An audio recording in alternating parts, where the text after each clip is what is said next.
Welcome to 5 Minutes, 5 Ideas. I'm your host, Samanvay. So let's kick it off with a systematic plan for staying in touch with your friends. Today, we live in an increasingly interconnected world, but a busy one. So it's harder and harder to stay in touch with your friends. So imagine an app that can help you do that. So it would work simply by you giving it a list of friends that you want to stay in touch with, and then you just specify how often you'd like to stay in touch with or call or text each friend. And then just leave it to the app to remind you to do that on a timely basis.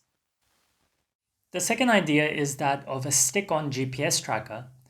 Inherently, I'm an extremely forgetful person. I've lost everything from a wallet to a water bottle to even a laptop. So what if you could have a sticker that is embedded with your GPS receiver that you can stick onto anything you'd like to track? And it would also enable you to do close range GPS detection, so you know exactly where the object is in your house. The third idea is that of smart roads. Often when you're driving your car down the road, it's hard to follow the markings because they're so badly faded away. So imagine if you could have smart roads with embedded LED lights, and they could even be solar powered. So they would enable you to create markings that would never fade away and also change road markings depending on the situation. For example, if you wanted to change a particular right arrow to a left arrow, you could do that.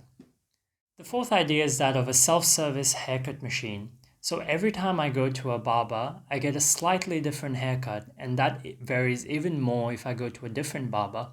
And if I do find a barber that can give me the same haircut every single time, then often the barber doesn't stick around.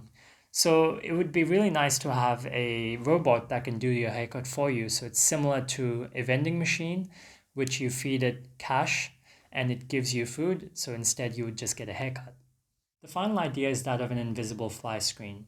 It sounds a little bit like science fiction, but bear with me.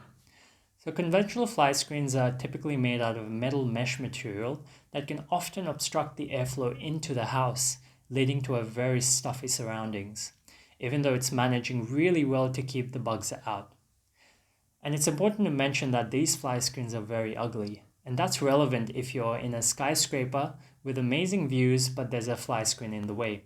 So firstly, you could have an invisible fly screen that's either made out of force field, or you could also make it out of a very thin material that's hard to see through the naked eye, but it effectively works as a normal fly screen. Thanks for tuning in and see you next time.